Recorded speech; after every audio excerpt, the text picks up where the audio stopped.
మోహన్ లాల్ గారు నటించిన కొత్త మూవీ నీరు మూవీ. ఈ నీరు మూవీ డైరెక్టర్ జీతు జోసెఫ్.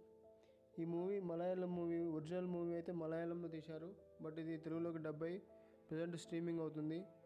ఈ మూవీ చూసిన తర్వాత నాకు ఏమనిపించిందంటే ఒక మంచి సినిమా చూసిన ఫీలింగ్ అయితే వచ్చింది. ఈ మూవీ మొత్తం కూడా మనకు కోర్టులో జరిగే సీన్సే ఎక్కువగా ఉంటాయి. మూవీ మొత్తం కూడా కోర్టులోనే జరుగుతుంది. మెయిన్ కాన్సెప్ట్ ఏంటంటే ఒక బ్లైండ్గా ఉన్న ఒక అమ్మాయిని తను ఒంటరిగా ఉన్నప్పుడు ఒక అబ్బాయి వాంటెడ్గా వచ్చి రేప్ చేస్తాడు. సో ఆ రేప్ చేసినప్పుడు తనకు న్యాయం జరిగిందా లేదా, తను ఆ అమ్మాయి బ్లైండ్గా ఉన్న అబ్బాయిని రేప్ చేసిన అబ్బాయిని ఎలా గుర్తుపట్టింది అనేది మెయిన్ కాన్సెప్ట్.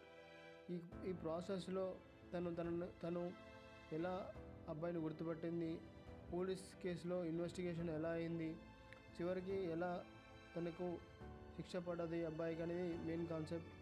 మూవీ చాలా బాగుంటుంది. మోహన్ లాల్ గారు చాలా బాగా యాక్ట్ చేశారు. ఒక లాయర్గా స్టెప్కి మనకు ఆ కోర్టులో వాదించే సీన్స్ చాలా బాగుంటాయి. అదేవిధంగా బ్యాక్గ్రౌండ్ స్కోర్ కూడా చాలా బాగుంటుంది. మెయిన్గా చెప్పాలంటే స్టోరీ కాన్సెప్ట్ మనం త్రూ అవుట్ చాలా మనకు ఎంగేజ్గా ఉంటుంది, ఎక్కడ కూడా బోర్ కొట్టదు మూవీ. ఇక ప్రియమణి గారు కూడా చాలా బాగా యాక్ట్ చేశారు. తను ఒక విలన్ అని చెప్పొచ్చు, లేదా ఒక ఆపోజిట్ లాయర్ అని చెప్పొచ్చు. సో ఈ మూవీలో ప్రియమణి గారు కూడా ఒక మంచి క్యారెక్టర్ చేశారని చెప్పొచ్చు. ఇక మనకు జీతు జోసెఫ్ గురించి చెప్పాలంటే మనకు తెలుసు, ఇంతకుముందుకు దృశ్యం లాంటి ఒక మంచి సినిమాను మనకి ఇచ్చారు.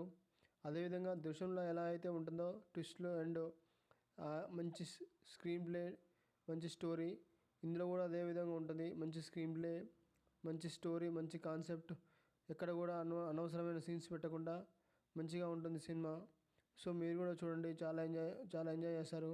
ఎక్కడ కూడా బోర్ కొట్టదు, ఎక్కడ కూడా మీరు స్కిప్ చేయరు, చాలా బాగుంటుంది. సో థ్యాంక్స్ అండి, థ్యాంక్స్ ఫర్ ద వాచింగ్. ఈ వీడియో మీకు నచ్చినట్లయితే లైక్ చేయండి, సబ్స్క్రైబ్ చేసుకోండి. Thank you.